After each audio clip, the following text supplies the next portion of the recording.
Guys, I'm so excited today. We get to go over 7 different forms of art in the Bible.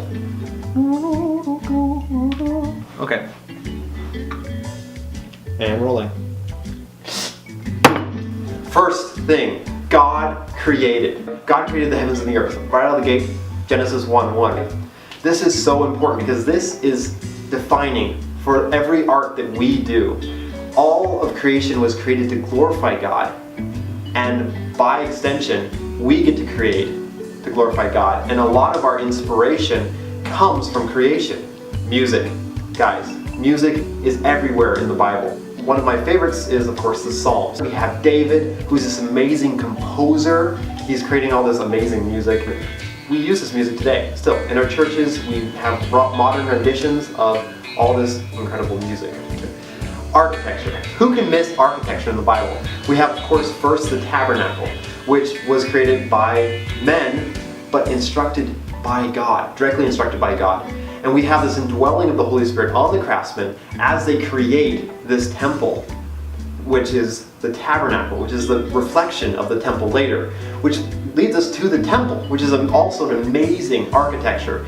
Such an amazing architecture that once Solomon builds it, we have people coming from all over the world to see this temple. Poetry. Let's get into poetry, right? Poetry kind of goes along hand in hand with music in the Bible, right? Because we actually don't have any musical notes that have survived from the Bible, but we have this amazing poetic structure that the Jews have created. Of a lot of poetic structure which is reflected in our modern literature. Poetry is so powerful. It brings out a lot of prophecy. It brings out a lot of just raw emotion towards God and towards other people, and love, right? It brings out a lot about love. And don't forget the Song of Solomon, ladies. Stories, guys.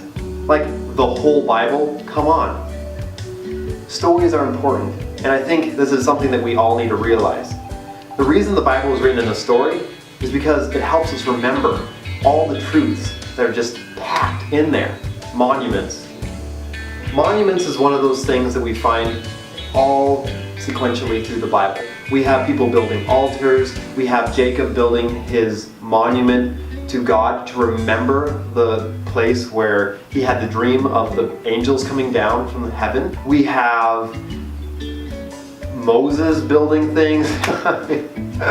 We have people just building stuff all the time, right? We have when they cross the Jordan, they build that mound of rocks in the middle of the Jordan where they crossed, and then outside with the 12 stones representing the 12 tribes. We just have lots of just monuments being built. Dance, guys. Dance is in the Bible.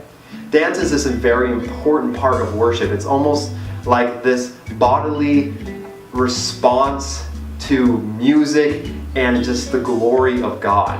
We find this response when they cross the Red Sea, and Miriam just breaks out into dance and music. She brings out her tambourines, and her ladies are just like going at it.